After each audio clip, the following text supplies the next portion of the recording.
Bonjour. Bonjour, Coco.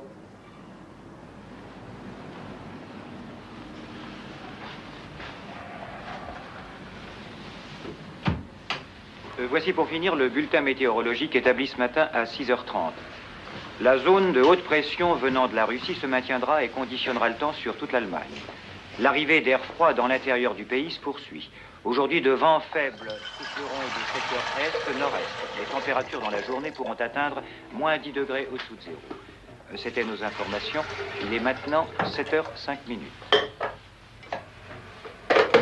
Ici, Bavière 3, la radio régionale de Munich. La circulation en Bavière est fortement perturbée par la neige et le verglas. On signale sur l'autoroute Landsberg-Munich un bouchon de 1 km. À Munich même, le trafic est dense rue Verdi en direction de la ville, de même que sur la voie à Landsberg et sur le pont Bundersberg jusqu'au niveau de la rue Dom Pedro. La circulation est également bloquée rue Trappenten jusqu'à la place, ainsi qu'au Pétulerie en direction de la rue Champion. Voici un avis aux personnes devant prendre un avion. Les vols suivants sont annulés. Le vol Lufthansa 887 de Hambourg, qui devait atterrir à Nuremberg à 8h50, et le vol Lufthansa 787 de Hanovre via Hambourg, départ de Nuremberg, 9h20. La Croix-Rouge bavaroise nous informe qu'elle n'est momentanément plus en mesure de faire face aux nombreux appels. En cas d'urgence, appelez... Oh, petit déjeuner! Alors, petit déjeuner!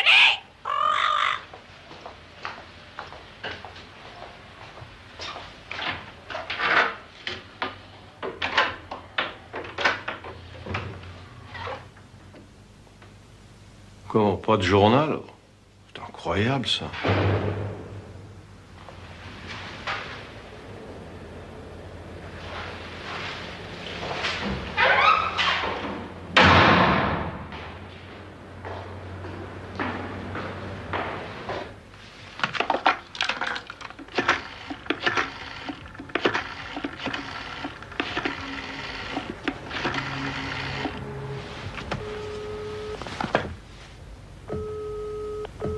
Allô, ici Hirschauer, 45 rue Burger. Écoutez, ça fait 13 ans que je suis abonné à ce journal et que je le lis pendant le petit déjeuner. Mais ce matin, figurez-vous qu'il n'était pas devant chez moi. Hein? Oui, alors passez-moi le bon service. Comment? Le service des réclamations n'ouvre qu'à 8 heures? Ah, bravo. Oui, je m'énerve, il y a de quoi?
Coco, tais-toi assez, tu n'es qu'un sale râleur.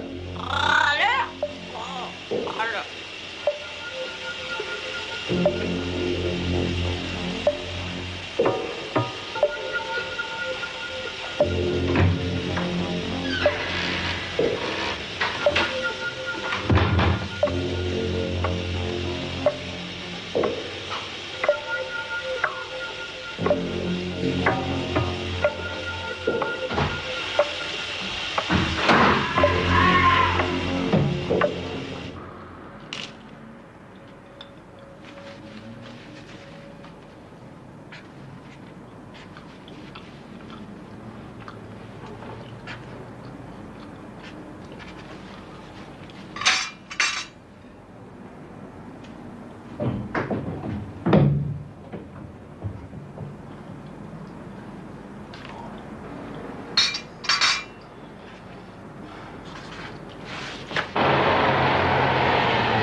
Au revoir, Félix.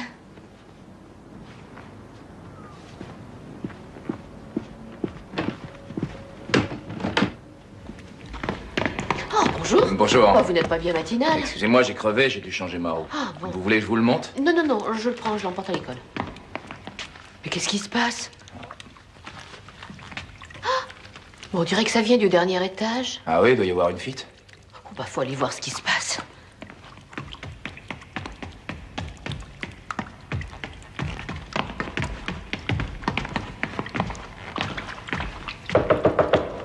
Monsieur Hirschauer.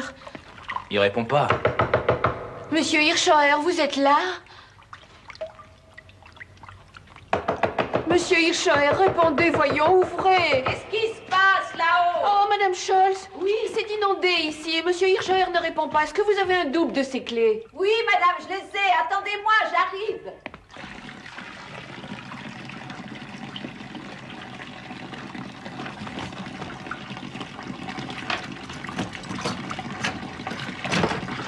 Oh, mon Dieu, c'est catastrophique. Ça vient peut-être de la salle de bain. Je vais voir.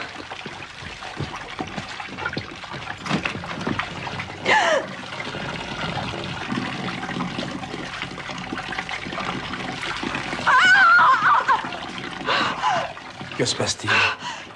C'est affreux. Il est Mort? là, au fond de la baignoire. Il a les yeux grands ouverts. Il faut appeler la police tout de suite. Où est le téléphone? Il est dans le living, la pièce du fond.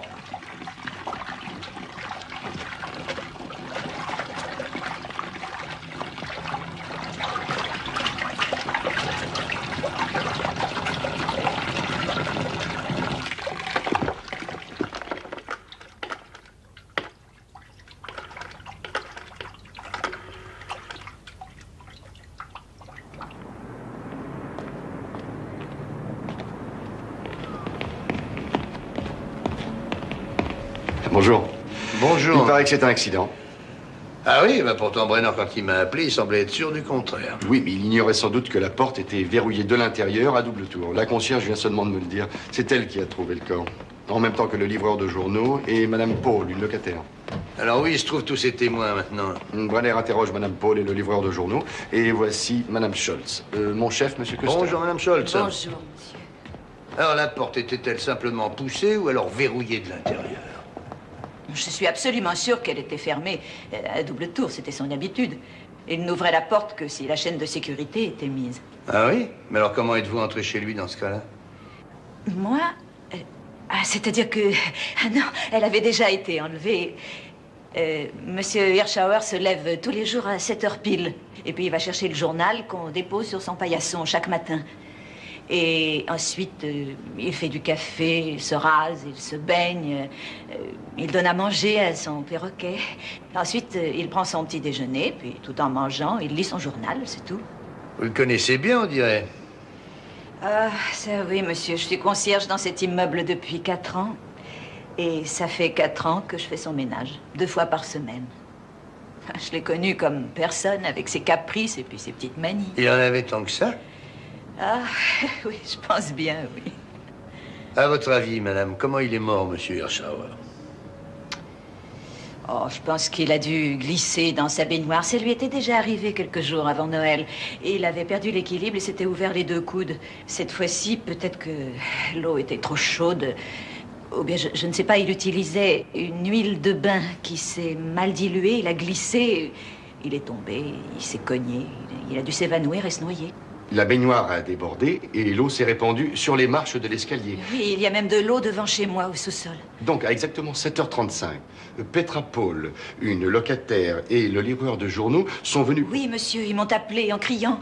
Nous sommes montés chez monsieur Hirschauer, tous les 3. Quand on l'a découvert, il était déjà... Il avait le regard fixe et... Oh, c'était horrible, je suis pas prête de l'oublier. Bon, ben, on pourrait peut-être monter, hein. Vous soutenez, madame, que la porte avait été fermée à double tour? Oui. De l'intérieur? Oui. Mais comment le savez-vous, au juste? Je le sais parce que... Monsieur Hirschauer selon son habitude, fermait à double tour avant de se mettre au lit. Ah oui, le matin, il l'ouvre bien entendu pour rentrer son journal à l'intérieur, c'est ça, oui. Oui, c'est ça. Mais refermait-il la porte? Ah, ça j'en sais rien du tout, mais je suis absolument sûre qu'elle était bien fermée quand on est monté à l'appartement. Combien y a-t-il de clés à votre connaissance? Combien de clés? Je pense que lui-même devait en avoir 2 et nous en avons une. Et autrement, je ne sais pas. Et nous, c'est qui? Mon mari et moi. On est tous les 2 concierges. Ah oui, est-ce qu'il me serait possible de lui parler? Oui, mais pas avant ce soir parce qu'il est peintre en bâtiment et il part dès 6h30 tous les matins pour son chantier. Mais aujourd'hui également, je suppose, madame. Oui, naturellement. Mais je comprends pas en quoi mon mari pourrait... Non, je désirerais simplement l'interroger. Oh, soyez gentil. Vous allez dire à mon collègue où travaille monsieur votre époux, et puis on ira le voir sur place. C'est difficile à expliquer. Vous comprenez, nous étions voisins, et pourtant il m'arrivait de ne pas le voir pendant des semaines. C'était un individu bizarre, qui n'était aimé ici par personne. On dit qu'il a été hôtelier. J'avoue que j'ai quelque mal à le croire. Combien y a-t-il de locataires ici, à part vous? Je suis la seule. Je suis en quelque sorte une exception. Tous les autres sont propriétaires et fiers de l'être. Et combien d'appartements y a-t-il? Eh bien, attendez, 3 pour le rez-de-chaussée, 3 pour le premier, et puis un seul en terrasse, le mieux, ça va sans dire. Ensuite, l'appartement du sous-sol qu'occupe le couple Scholz.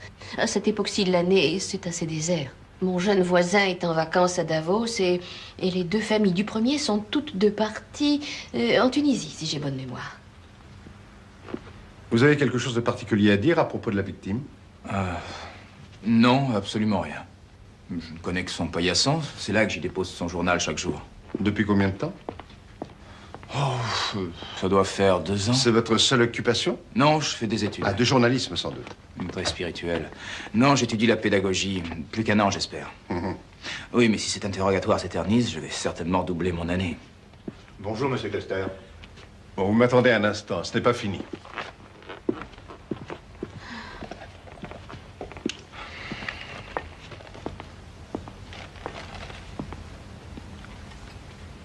Ça n'a pas l'air de vous gêner de poireauter ici. C'est parce que je suis moins énervée que vous. Ouais, une fonctionnaire à vie a l'habitude de perdre son temps. Le vôtre est tellement précieux. Ah, c'est ça. Vous avez peur d'être obligé de redoubler votre année. Mais ça se comprend, non? Remarquez, vous savez, à nos âges, qu'on ait des diplômes ou rien, c'est comme qui dirait du pareil au même. Alors, vous avez terminé, docteur? J'ai fini. À votre avis, c'est une chute? Oh, en aucun cas. Tenez, venez voir. Voilà, s'il avait glissé accidentellement, la blessure se trouverait ici, ou encore là, ou alors éventuellement ici. Mais elle se situe juste au-dessus de l'occiput. C'est donc une blessure par coup. Vous pouvez pas nous dire très précisément quel genre d'objet a servi à le frapper?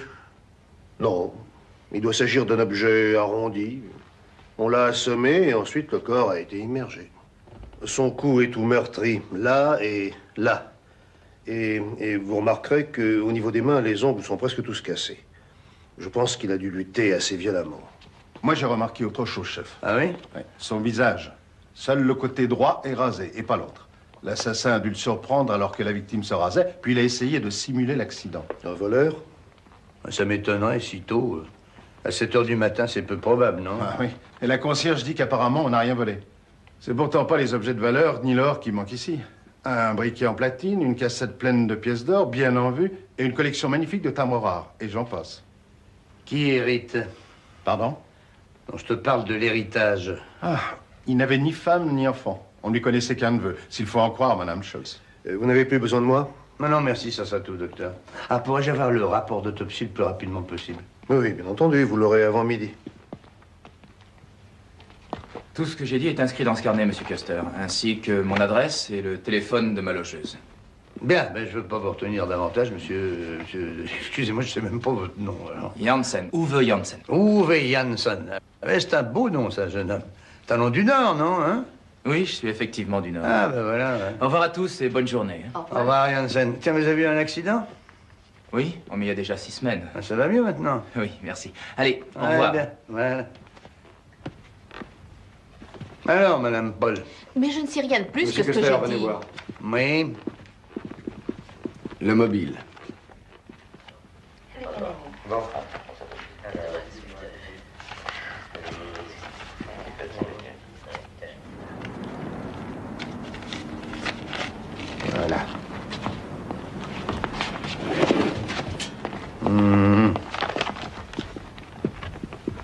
Non, ben ça donne à réfléchir, non? Ben, ça va changer pas mal de choses. Tiens, prends-le. Oui. On est bon pour un petit tour en montagne. Vous avez trouvé quelque chose? Ben, on l'espère, Madame Paul. Oh, mais non, d'une pipe, quel bruit! Impressionnant. Regarde donc, Hyman.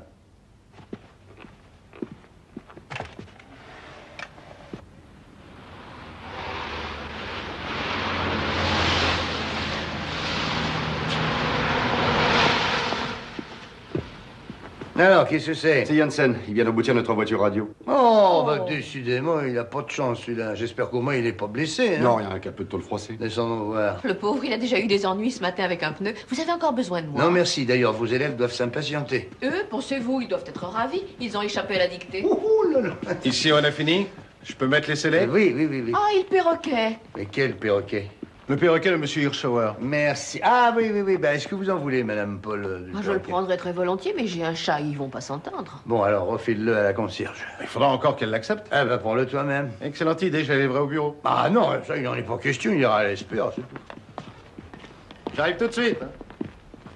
Ah, j'ai encore une petite question à vous poser, Madame Paul. Oui. Qu'est-ce qu'il faisait dans la vie, Monsieur Hirschauer? Bah, il ne faisait rien. On raconte qu'il a été hôtelier, mais comme je le disais à votre collègue tout à l'heure, j'ai vraiment du mal à le croire. Il était tellement désagréable. Ah, il était désagréable. Il avait donc pas d'amis, celui-là. Oh, je ne sais pas. Vous savez, je suis ici que depuis un an. Non, parlons seulement du mois dernier. Il a reçu des visiteurs. Bah, tous les gens qui montent passent devant votre porte. Vous devez bien les voir, quand même, non? Oh, ben non, je ne guette personne. Ce serait plus qu'indiscret. Oh, madame, faites un petit effort de mémoire. Allons, allons. Une fois, j'ai vaguement aperçu un homme. Une fois? Peut-être un peu plus. Le même à chaque fois? Bah ça, j'en sais rien. Peut-être le même ou peut-être pas. Seulement, toujours le même genre d'homme. Mais plus précisément? À mon avis, le ou les visiteurs étaient des homosexuels. Et si vous voulez des précisions, demandez à Madame Scholz. Elle en sait beaucoup plus. Oui, merci bien. On y va de ce pas. Et bonne journée, Madame. Merci. Paul.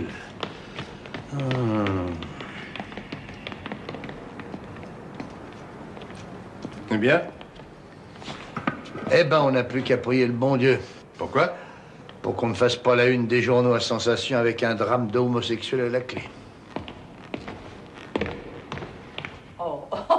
Oh, de jeunes BD chez Monsieur Hirschauer. Quel est l'imbécile qui vous a raconté de pareilles sottises? Ah, c'est une simple hypothèse, je ne dis pas que ce soit la vérité.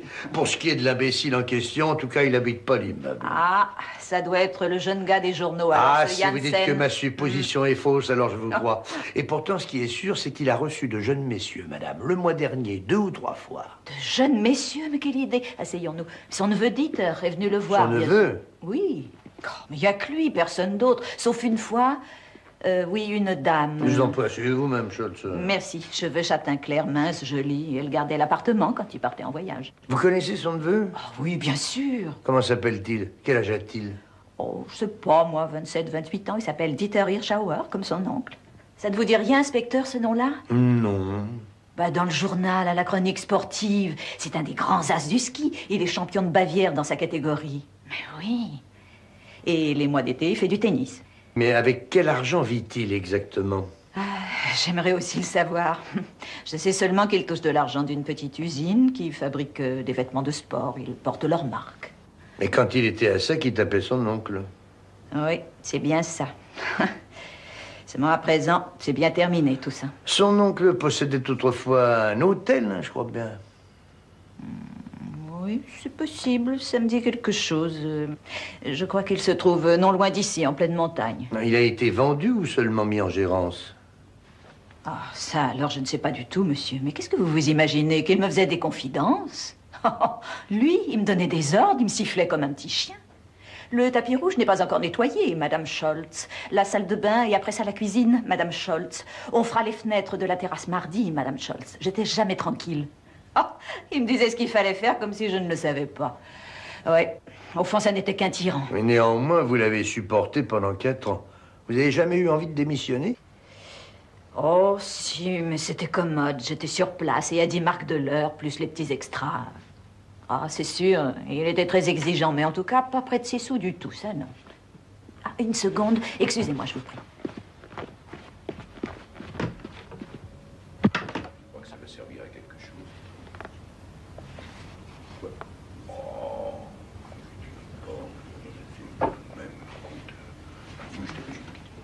c'est bien.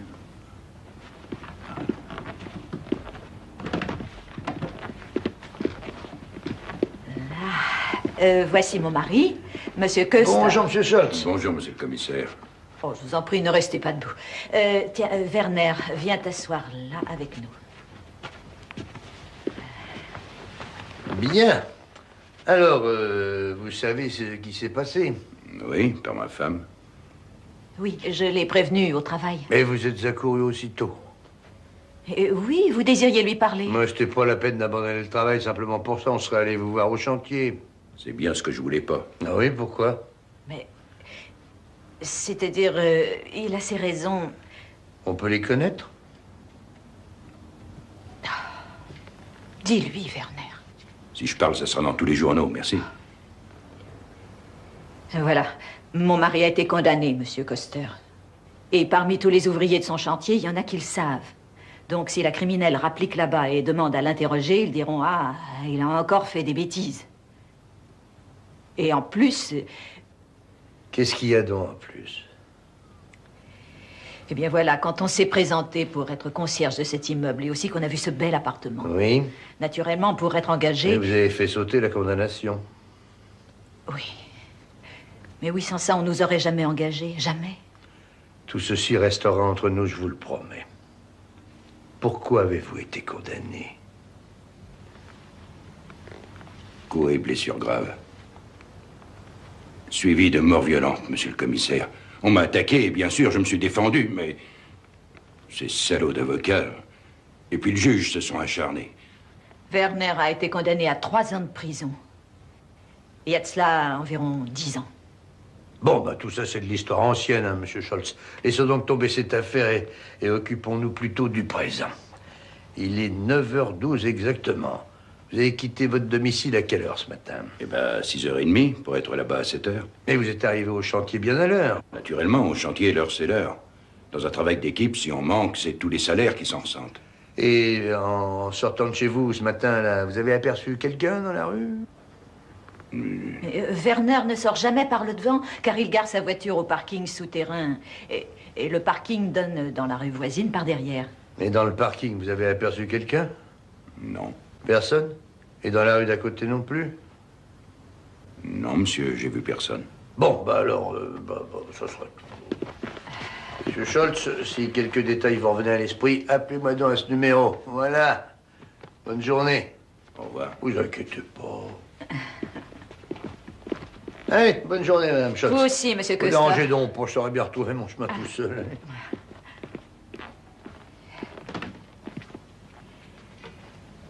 Alors, mon grand, c'était donc si terrible que ça?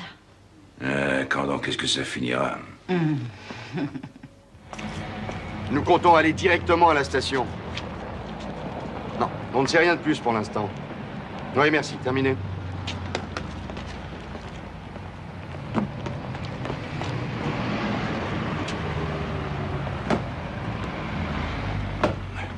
Alors, Ayman, est-ce que tu as trouvé quelque chose d'intéressant? Ça se peut, je l'ai lu du début jusqu'à la fin et je crois qu'il y a là de quoi faire un mobile en or. Bah, où va-t-on maintenant, Ayman? Mais il me semble que vous vouliez aller à la montagne. Il faut d'abord que je prévienne Melinga, il faut que je lui en parle. C'est déjà fait, il est d'accord. Le collègue chargé de couvrir la région vient d'être prévenu également. Il nous attendra à la station. Chapeau, t'as pensé à tout. Ben, allez, démarre. Attends une minute.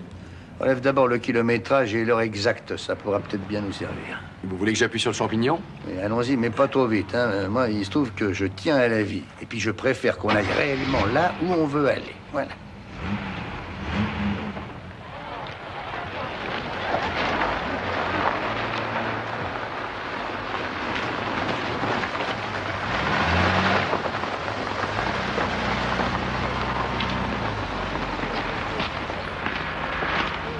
Alors, combien de temps, mon ami? On a mis très exactement 52 minutes. Combien de kilomètres à ton compteur? 85. Bon, alors, perdons pas de temps, allons-y. T'as le classeur? Oui, bien sûr. Range-le avec les autres papiers.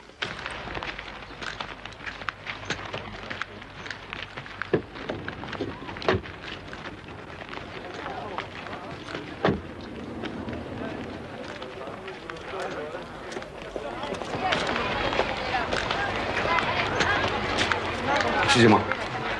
Je cherche Monsieur Pessinger. Il est assis là-bas. Mais merci. Bonjour, monsieur. Vous êtes monsieur Custer? Oui. Et moi, Plessinger. Enchanté, monsieur. Mes collègues, monsieur Brenner et monsieur... Enchanté, dites-moi, vous êtes venu en fusée? Ça, on a roulé sur les chapeaux. Incroyable, vous avez mis moins d'une heure. Le prochain téléphérique est à quelle heure? Dans 5 minutes. Pour aller au sommet, il faut combien de temps? 19 minutes. Ils savent qu'on va venir? Oui, oui, j'ai fait le nécessaire. Parfait.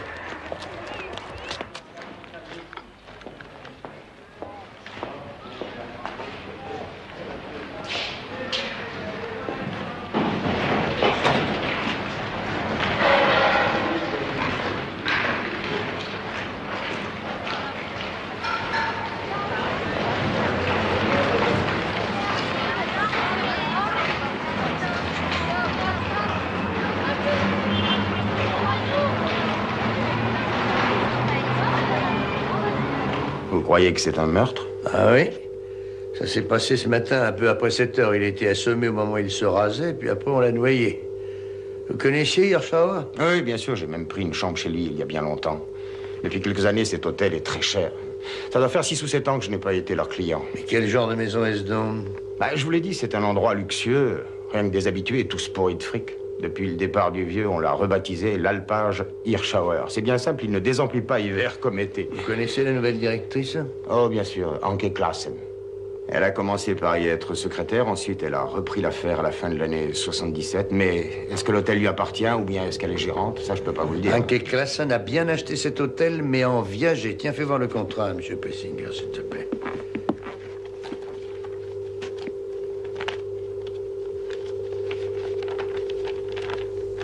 Ah.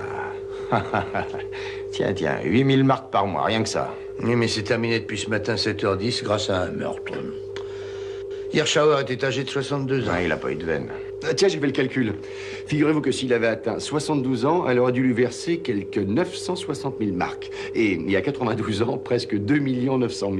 Ouais, je crois qu'elle a eu de la veine. Oui, l'appartement et ce qu'il contient lui reviennent aussi. Et ceci d'après le testament. Qu'est-ce que vous savez exactement de cette Madame Klassen? J'ai à son propos effectué quelques recherches. Anke Klassen, 42 ans. En 1973, à Hambourg, son mari met fin à ses jours. Puis en 74, elle devient secrétaire à l'Alpage Hirschauer. Ensuite, fin 77, elle reprend l'hôtel du vieux qui, lui, s'établit à Munich, où il vit de ses rentes. Était-il très intime? On ne le sait pas précisément, mais on le suppose. Si on s'en tient au testament, oui. Mais d'un autre côté, elle affirmait avoir une préférence pour les hommes nettement plus jeunes. Elle aurait elle-même déclaré « Les hommes au-dessus de 30 ans ne m'intéressent pas ». Ah, il y a aussi autre chose.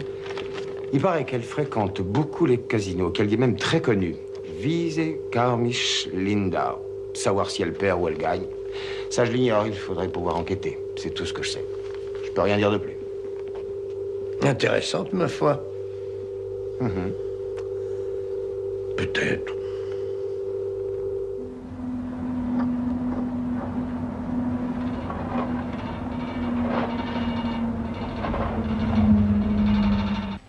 Oui? Non. C'est entendu, oui. Non, pas encore, non, mais je vous téléphonerai. Ah ouais?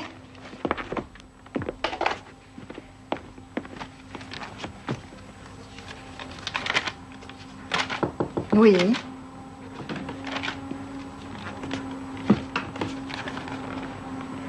Qu'est-ce que c'est?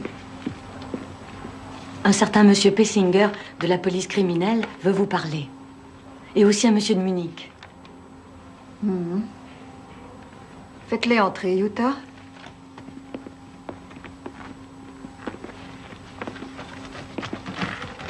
Vous pouvez entrer, messieurs. Merci. Bonjour, Madame Klassen. Nous voulions vous voir au sujet d'une affaire concernant un de vos amis, Monsieur Hirschauer. Je vous demande pardon. Vous cherchez quelqu'un? Vous êtes un client? Non, je séjourne dans un autre hôtel. Je voulais juste jeter un petit coup d'œil. Je pense peut-être venir ici pour les vacances prochaines. Oh, alors il faut tout de suite prendre une décision. Et puis réserver dès maintenant. On est presque complet pour cet été. Ah bon? Oui. Vous voulez visiter la salle à manger, la cuisine ou une chambre? Non, eh bien, montrez-moi une chambre. Vos désirs sont des ordres. Par ici. Mais quand est-ce arrivé? À 7h10 ce matin. Et où ça s'est passé? On l'a trouvé mort dans sa baignoire, madame. C'est une chute. Non, madame Classen. Il a été assassiné. Assassiné et puis noyé. Pourquoi ce ton cinglant et accusateur?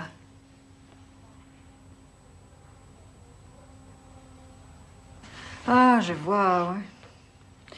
Je viens de comprendre. On vous a dit que j'avais racheté en viager cet hôtel à Hirschauer. C'est à moi, n'est-ce pas, qu'en toute logique, cet odieux crime devrait profiter. Ah, vous exagérez. Qu'allez-vous vous imaginer, Madame Classen? Oh, je n'imagine rien du tout. Je pense qu'il est tout à fait normal que la police se présente aussitôt chez moi. Ah, je suis bien content que vous vous montriez si compréhensible. Ça va nous faciliter la tâche. Eh bien, voulez-vous qu'on commence avec mon alibi? Mais oui. Que faisiez-vous à 7h10, madame? Je dormais. Mon réveil sonne tous les matins à 7h20. Je sors de mon lit et je vais à la salle de bain. Ensuite, vers 8h, je descends à la cuisine pour m'entretenir avec mon chef cuisinier. Ensuite, je donne quelques ordres aux employés et je vais à la salle à manger à 8h30.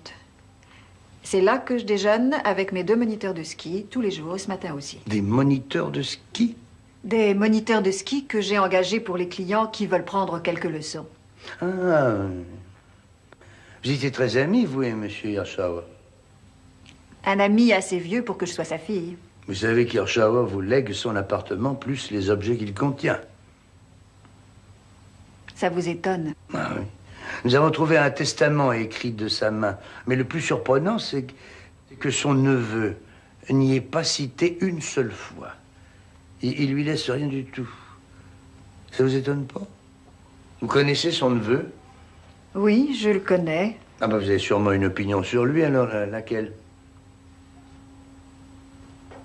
C'est un gentil garçon. Un enfant qui croit que tout lui est dû. Mais l'enfant de qui exactement? Oh, étant donné que son oncle est mort, je suppose qu'il sera le mien, en quelque sorte. Nous voudrions discuter un peu avec lui. Peut-être, savez-vous où on pourrait le trouver? Oui, suivez-moi.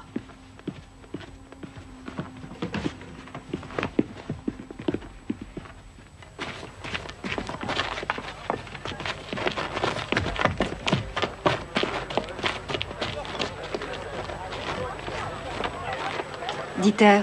Ouais. Ces messieurs de la police criminelle veulent te parler. Monsieur Pessinger, Monsieur Koster. Non, je vous en prie, bougez pas. J'ai une mauvaise nouvelle à t'apprendre. Ton oncle est mort. Il est mort assassiné. Oh, merde. Madame Classen, si cela ne vous ennuie pas trop, nous aimerions lui parler seul à Si seul. vous avez besoin de moi, je suis dans mon bureau. Bien.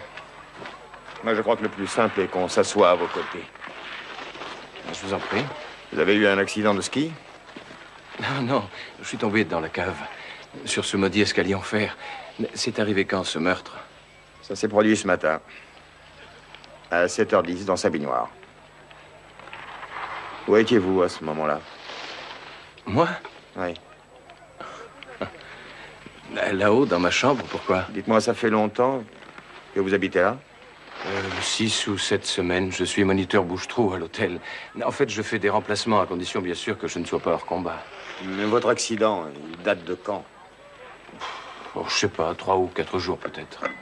Oui, mais ce matin, à 7h10, que faisiez-vous? Je dormais. Oui, mais après, à quelle heure vous vous êtes levé? 8h moins le quart. Quelle est la personne que vous avez rencontrée en tout premier et à quelle heure? C'était, je crois, Anke Classen et Xavier, vers 8h30. On prend tous les jours notre petit déjeuner ensemble. Xavier, c'est votre collègue? Exactement. Dites donc, j'imagine qu'il doit être bien débordé en ce moment. Non, vous en faites pas pour lui. Vous êtes allé voir un médecin? Non, dans les Alpes, on a tous appris à faire les bandages nous-mêmes. À quoi ça servirait un docteur? Il se peut que vous soyez brisé un os. Avec une radio, on le verrait tout de suite. Un os brisé? Non, non, non, j'ai rien de cassé, je vous assure. Une simple foulure, sans aucun doute. L'enflure se réduira d'elle-même et dans quelques jours, je pourrai rechausser mes skis. Vos relations avec votre oncle, elles étaient bonnes. Oui, compte tenu bien sûr de l'opposition quasi totale de nos caractères et du fossé séparant nos deux générations. J'allais fréquemment le voir et en échange, il me filait de l'argent, de temps en temps, sans poser de questions, mais à part ça... À part ça, il laisse l'hôtel à Madame Classen, vous le saviez. Et il lui a vendu en viager, oui, je sais. Vous ignorez sans doute qu'elle hérite aussi de l'appartement. Ah, ben ça le regarde. C'est bien surprenant pourtant que vous n'apparaissiez pas du tout dans le testament. Bon, ça m'est égal. Regardez les oiseaux du ciel. Ils ne sèment, ni ne récoltent. Et pourtant, le Père Céleste les nourrit tout de même. Ah, il connaît sa Bible, le moniteur. Hein. Donc vous vous moquez totalement de tout ce qui est bassement matériel. C'est ça, monsieur Pessinger. Non, pas Pessinger. Pessinger, c'est lui. Moi, je m'appelle Custer. Oh, désolé. Pour moi, les flics se ressemblent tous, si j'ose dire. Pour vous et pour les meurtriers, jeune insolent. Oui, oui. Ceci dit, l'assassinat de votre oncle n'a pas l'air de vous toucher beaucoup, hein? Ah, vous savez, monsieur Custer, votre vision des choses est simple. Je suis bon vivant, oui. Et pourtant, la mort ne m'angoisse en réalité nullement, car lorsqu'on est champion comme moi, on la côtoie tous les jours. Bien parlé, bien. Je peux rester allongé? Oui, naturellement. Si vous avez encore besoin de moi... Non, non, merci, ça suffira pas aujourd'hui. Que Dieu vous garde, messieurs. Merci, au revoir. Au revoir.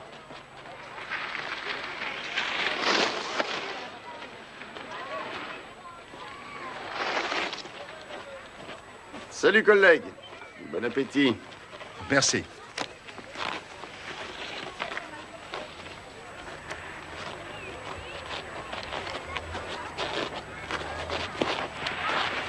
Oh. Alors, il n'est pas beau notre pays? Ah oui, oui. Et il est beau seulement et il donne faim. Je vais vous chercher quelque chose? Non, je vais attendre qu'on se mette à table. Alors, vous avez du nouveau? Ça se pourrait, oui. Oui, j'ai appris une foule de choses. Quelques présomptions et beaucoup de rumeurs, mais elles concordent toutes. Vous voyez ce type là-bas? Celui qui porte un anorak bleu. C'est Xavier Seidel, le deuxième moniteur de Madame Classen. Et lui aussi est champion de ski alpin. Vous le connaissez? Ouais, bien sûr, je le connais. Bah, dites-lui donc de passer nous voir. Oh, pas maintenant, mais quand il aura fini son cours. Je m'arrangerai pour qu'il vienne ici avant de rentrer à l'hôtel. Très bien, parfait. Bon, et ces rumeurs, c'est quoi? Je me suis renseigné dans les deux hôtels et auprès du personnel du téléphérique. Ils n'ont rien pu me dire de très précis, si ce n'est que l'hôtel de l'Alpage est criblé de dettes, malgré un excellent chiffre d'affaires. Mais comment ça peut se faire, ça? Madame Classen se rend très fréquemment au casino et joue des sommes folles au baccarat. J'ai appris des choses intéressantes. Oui?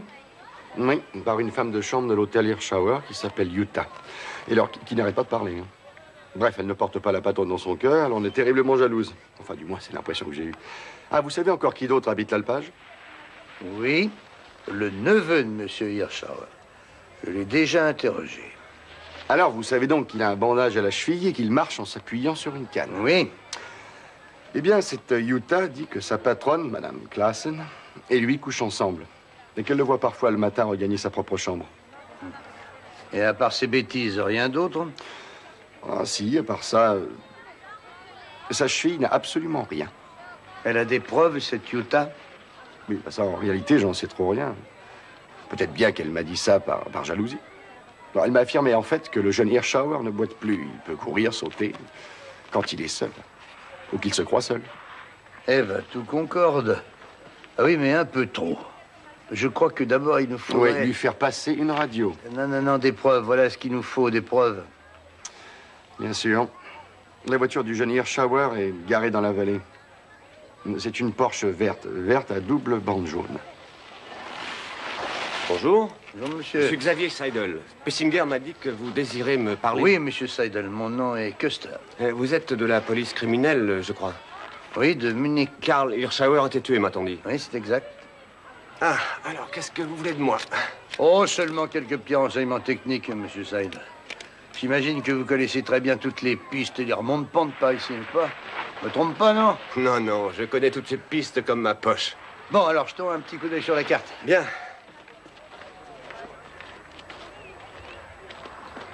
Vous y retrouvez? Attendez. Oui, tenez. Là, c'est la gare. Hein. Et là, l'Alpage Hirschauer. Alors, supposons un instant que je doive rapidement descendre dans la vallée à ski. Quelle piste vous semblerait la meilleure? Oh, Et alors Alors, je crois franchement que le téléphérique serait idéal. Vous seriez en bas en moins de 20 minutes. Alors, ça prend plus de temps de descendre avec des skis. Ça dépend. Regardez, vous voyez... Vous voyez ces 3 lignes ici. Cette ligne noire là est la piste réservée aux débutants. Et celle-ci aux skieurs moyens. Quant à cette ligne rouge, elle représente la piste olympique. Celle-là, si la neige est bien damée et le temps clair, pour la descendre, il me faut, disons, 2 bonnes minutes. Chacune des 4 pistes contourne la montagne par le versant ouest. Quant à cette piste-là, elle est réservée au ski de fond. Donc tous les skieurs, c'est-à-dire même les meilleurs, doivent, pour descendre jusque dans la vallée, compter une demi-heure. Mais on ne peut pas descendre directement en suivant la ligne du téléphérique? Oui, alors faut être cinglé. Sinon, évidemment, il existe bien un chemin, mais qui est vraiment dangereux. On le surnomme le briseur d'os. Un parcours pour spécialistes, impraticable au commun des mortels. À vous aussi? Moi? Moi, je peux aller n'importe où à skier. Allez, Dieter Hirschauer. Oh, pour Dieter non plus, ça n'a rien d'impossible. À vous skier aussi vite l'un que l'autre, hein?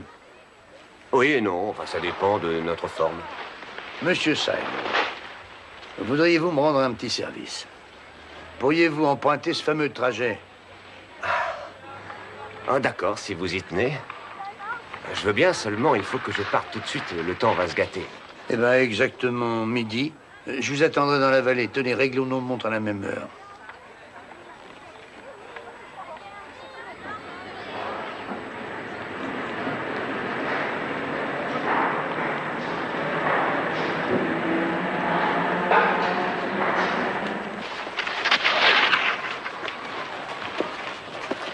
C'est sa voiture là-bas.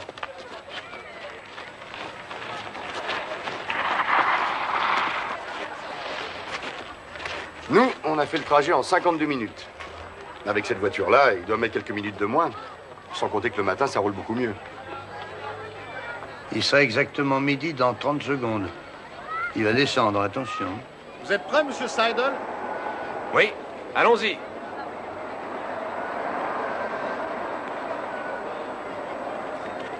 « 55, 56, 57, 58, 59...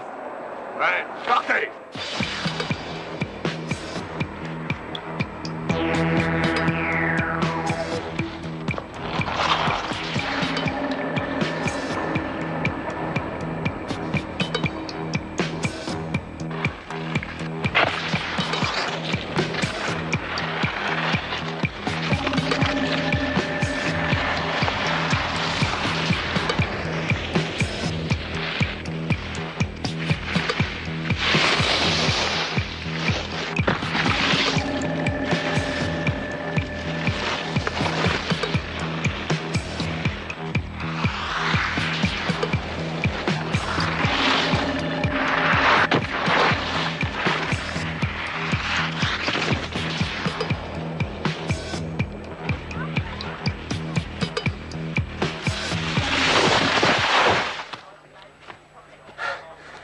Combien de temps au stop? 2 minutes 56. Ah, formidable. Oh, j'ai déjà fait mieux. Ah. Oui, seulement, j'ai vu le rocher du milieu un peu trop tard. Ça m'a freiné. Félicitations et merci infiniment. Tout le plaisir était pour moi. Vous n'avez rien d'autre à me demander? Non, merci. Vous nous avez apporté une aide précieuse. Bon, je vais déjeuner. C'est ça. Au revoir. Merci encore et au revoir. Au revoir, monsieur Seidel.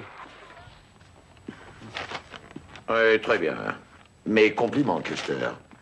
La manière dont vous avez mené cette enquête est exceptionnelle. Seulement, cet emploi du temps que vous avez établi ne serait-il pas, disons, un peu juste? Alors, au contraire, monsieur Menninger, j'ai rajouté quelques minutes à chaque étape.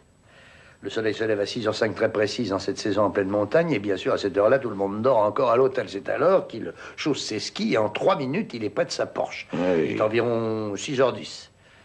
Pour aller chez le vieil Hirschauer, domicilié au sud de Munich, il mettra en voiture 52 minutes. Ah oui, je n'ai plus rien à dire, ça se tient. Enfin, dites-moi, de quelle manière rentre-t-il chez son oncle? Il se sert de la clé que son oncle lui a prêtée sous quelques prétextes. Il entre dans le garage au sous-sol, monte, se dissimule et attend patiemment qu'ils prennent le journal à 7h05.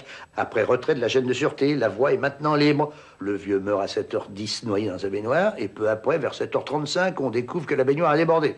On débarque à 7h48 et c'est à cet instant que notre homme arrive au parking de la vallée. Et comment remonte-t-il à l'alpage Hirschauer? Oh, tout simplement par le téléphérique de 8h.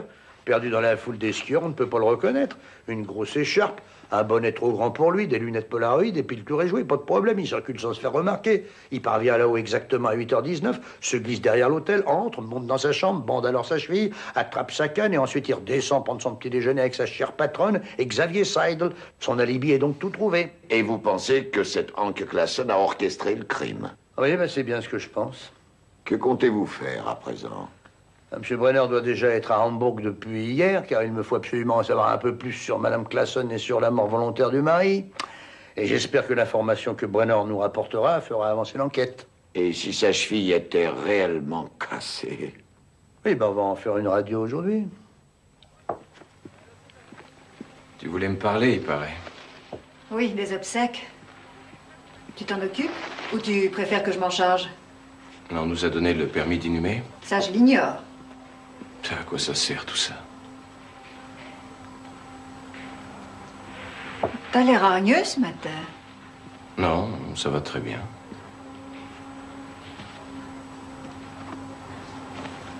Vas-y doucement, nom de Dieu.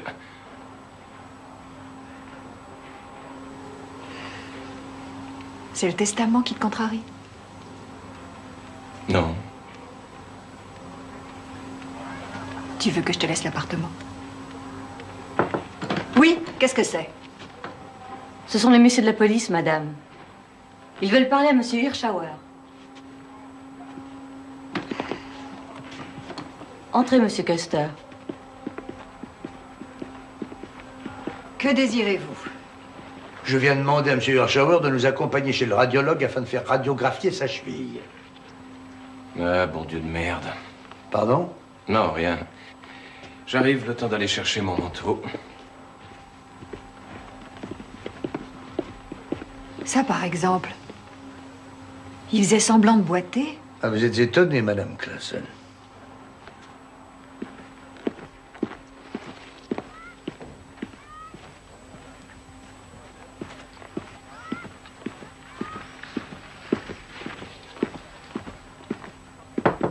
Entrez.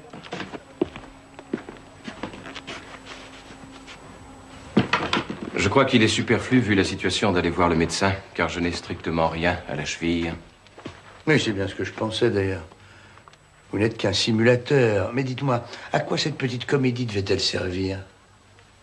Excellente question, monsieur. J'ai une petite amie dans la vallée. Et Classen est d'une jalousie féroce. Elle contrôle en permanence mes faits et gestes. Le matin, entre 6 et 8, je descends quelquefois pour aller chez Sabine et... Monsieur Hirschauer, ce matin, à 7h10, où étiez-vous précisément? Monsieur Custer, je ne suis ni sourd ni idiot. J'étais au lit, bien sûr. J'étais dans un lit, mais pas le mien, celui de Sabine. Qu'est-ce que vous pouvez mentir? Pourquoi est-ce que je mentirais? Et qui est Sabine? Où habite-t-elle? Quel est son nom? Je ne dirai rien. Des emmerdements, j'en ai assez. Alors, je vais être obligé de vous embarquer, monsieur Hirschauer. Je vous soupçonne de meurtre. Alors, monsieur Custer, ne faites pas l'imbécile, vous seriez ridicule. Oh, sans doute, mais le ridicule fait partie des risques de notre métier. Alors, qui est Sabine? Quel est son nom? Est-ce que je peux compter sur votre discrétion? Oui. En fait, Sabine est mariée. Avec qui? Avec un type qui s'appelle Max Wagenhuber. Il est employé au téléphérique. Une espèce de géant. Le matin, il monte travailler au sommet vers 6 heures et elle reste en bas pour tenir la caisse. La caisse n'ouvre qu'à 8 heures, alors... Hier aussi? Oui, hier aussi.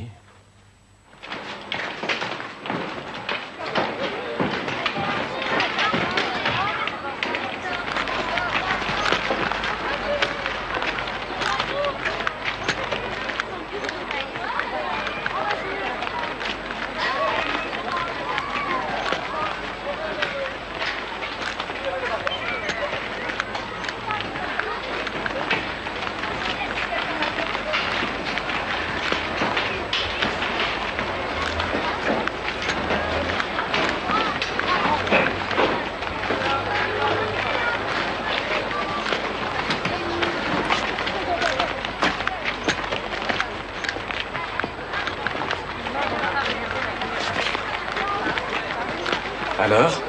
Elle a confirmé vos déclarations. Sabine a confirmé.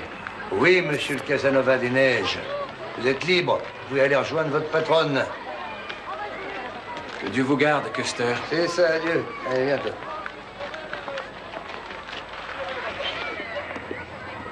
Arrête de me regarder avec cet air ironique. Dis plutôt quelque chose de constructif. Errare humanum est, chef. Il m'attire à expliquer ça à Mellinger. Oui, j'ai fait une erreur, mais ma théorie se tient et je mettrai ma main au feu qu'elle est juste. Cette Classen est dans le coup, c'est elle qui a financé. Et puisque c'est pas le neveu, eh ben l'homme de main, c'est un autre. Oui, mais qui?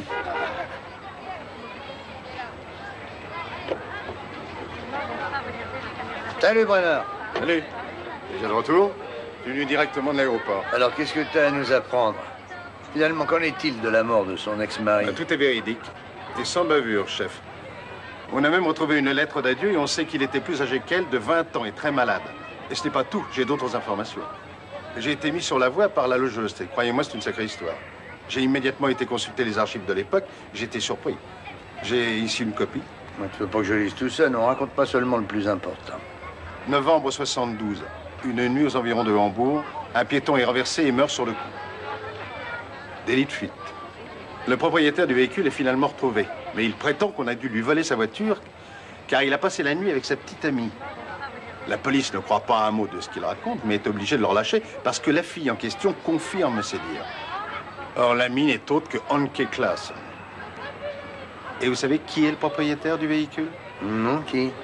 Eh bien, lisez-le vous-même, ça vaut le coup. Tenez, regardez. 3e ligne en partant du haut.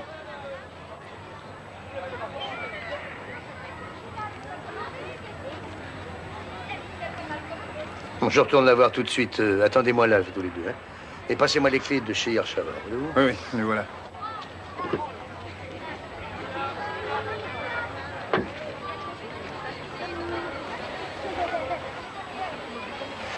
Salut! Salut, monsieur Custer.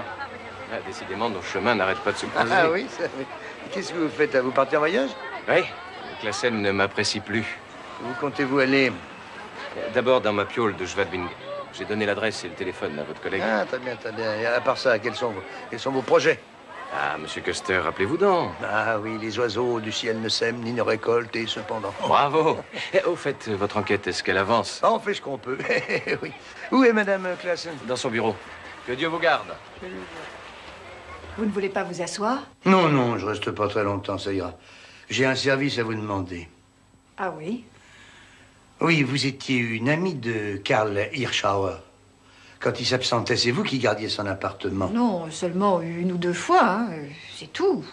Non, alors sans doute vous connaissez le concierge, M. Scholz? Non, je connais sa femme. Et le concierge, non? Non, je vous répète que non. Oh, c'est dommage. On projetait demain de faire une petite reconstitution de ce qui s'est passé sur le lieu même de l'assassinat. Nous commencerons dès 6h30, c'est-à-dire l'heure précise où Werner Scholz quitte son domicile et va travailler. Madame Classen, voulez-vous nous aider? Dites toujours. Oh, ben c'est très simple, vous allez voir. Nous voudrions que vous occupiez l'appartement du mort dès 6h30, sans que Scholz, bien sûr, ne le sache. On doit enlever les scellés aujourd'hui même. Ah, et les clés, je vous les donne? Ou vous les avez déjà, Madame Classen? Pourquoi pensez-vous que je les ai? 6h30, c'est tôt. Le mieux, je crois, ce serait que je dorme là-bas. C'est exactement ce que j'allais vous demander. Seulement, ça vous fait peut-être peur, après ce qui s'est passé. Je n'ai peur d'absolument rien, Monsieur Custer. J'y serai ce soir.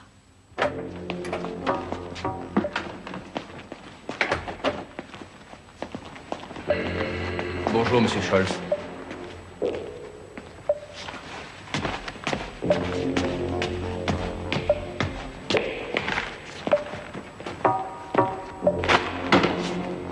Bonjour, Madame Paul. Déjà levé? Monsieur Janssen, vous ne déposez pas de journal là-haut?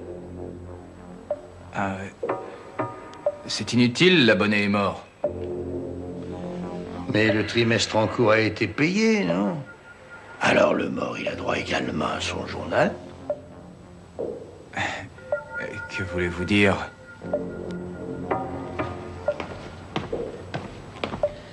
Je veux dire que le matin du meurtre, vous étiez en retard car vous aviez eu des ennuis avec un de vos pneus, c'est bien ça? Oui. Et c'est parce que vous aviez changé de roue que vous étiez en retard de 30 minutes pour livrer le journal. Et c'est alors que vous avez découvert le mort chez lui. C'est bien ça?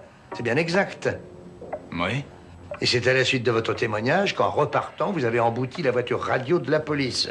J'ai ici même un constat. Il y est spécifié que vous n'aviez alors ni triangle, ni roue de secours non plus. Comment vous y êtes-vous pris au juste pour utiliser une roue que vous n'aviez pas, Monsieur Janssen? Alors, monsieur Janssen. Allez-y, maintenant, montez le journal.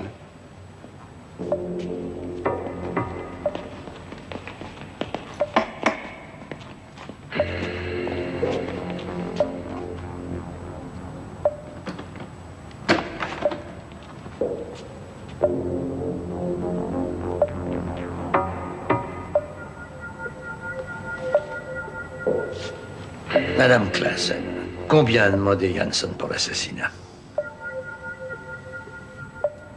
Je n'ai absolument rien demandé. C'est elle, monsieur, qui m'a forcé. C'est son idée. Elle m'a eu au chantage pour ce meurtre. Oui, avec cette sale histoire de Hambourg, bon. Mais tout de même, elle a bien dû vous verser un petit peu d'argent. Oui, 5 000. Et après, je devais en toucher 45 000. Qu'est-ce que vous en dites, Madame Claassen?